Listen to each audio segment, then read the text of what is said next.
जी अस्सलाम वालेकुम, मैं तुहाडा अपना वीर शकील अहमद। तुसीं देख रहे हो जी साडा यूट्यूब चैनल पिंडां वाले जट। माशाअल्लाह जी तुहाडे कोल असीं एक खूबसूरत जानवर लैके आए। तुसीं देख सकदे जी माशाअल्लाह जानवर जरा थोड़ा जिहा तोरियो। माशाअल्लाह जी खूबसूरत हवाना चेक करो, गाई दा कलर चेक करो, रंग चेक करो, कद चेक करो। फिर भाई को इहदी डिटेल लैने। माशाअल्लाह तुसीं देख सकदे हो जी। ना कोई 3-4 जानवर होर खलोते ने, उन्हां दी भी डिटेल लैने। हाँ जी भाई जी, की हाल है जी? शुक्र है भाईजान। अच्छा जी, तुसीं पहले अपना नाम दस दिओ। भाईजान सारा नाम खालिद भाई। खालिद जी। केड़ी जगह तो जी? फतेहपुर दे जी। फतेहपुर शहर दे जी। माशाअल्लाह जी। अच्छा सानू जरा इहदी थोड़ी जी डिटेल दे दिओ जी, की पैसे पूसे मंगदे हो? वैसे जी मोल मंगल पे 5.5 लाख मंगने। 5.5 लाख? जी जी। माशाअल्लाह जी। ते 5.5 दी फाइनल दे दो। अच्छा जी, फाइनल 5.5 दी कह रहे हैं कि ਅਸੀਂ ਦੇ ਦੇਵਾਂਗੇ।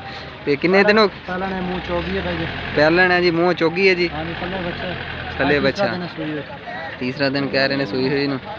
माशाअल्लाह जी। ਤੁਸੀਂ ਇਹ ਕੀ ਨਸਲ ਹੈ, ਕਿਹੜੀ ਹੈ ਜੀ? ਕੀ ਇਹਨੂੰ ਰੀਜ਼ਨ? जी। माशाअल्लाह जी माशाअल्लाह। ਤੁਸੀਂ ਆਪਣਾ ਨੰਬਰ ਵੀ ਜ਼ਰਾ ਦੱਸ ਦਿਓ। 0307 0307 63 ਦਾ 991 991 ਭਾਈ ਦਾ ਨੰਬਰ ਹੈ। ਤੇ WhatsApp ਨੰਬਰ ਹੈ। WhatsApp जी जी। ਇਸੇ ਤੇ ਬਣਿਆ ਹੋਇਆ? जी जी। WhatsApp ਵੀ ਇਸੇ ਤੇ ਬਣਿਆ ਹੋਇਆ ਹੈ। ਤੇ ਤੁਸੀਂ ਇਹ ਦੇਖ ਸਕਦੇ ਹੋ ਜੀ। ਤੇ ਹੋਰ ਕਿਹੜੀ ਕਹਿ ਰਹੇ ਜੀ? और भाईजान पर देखो ਇੱਕ ਹੈ ਜਿਹੜੀ ਸਾਹਮਣੇ। माशाअल्लाह। ਇਹਦੇ ਕਿੰਨੇ ਪੈਸੇ ਪੂਸੇ ਮੰਗਦੇ ਹੋ? ये 4.5 दे दे। 4.5 लाख फाइनल जी। ਇਹਦੇ ਮਗਰ ਕਿਹੜੀ ਚੀਜ਼ ਹੈ? इनके तले बच्ची है ਇਹ ਜਿਹੜੀ जी। ਇਹ ਮਾਸ਼ਾਅल्लाह ਤੁਸੀਂ ਦੇਖ ਸਕਦੇ ਇਹਦੇ ਮਗਰ ਬੱਚੀ ਹੈ ਜੀ। ਇਹ ਮੂੰਹ किस तरह? ये मुंह जवान है। सही होगा। किनवें सूए को पता है? दूसरा बार। दूसरा बार जी।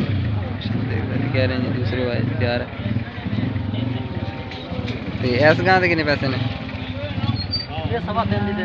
3.5 लाख रुपए दी। ते दूसरी है जी नाल आ चिट्टी? भाई अपनी ये और भाई। अच्छा ये परले भाई दी। सही है।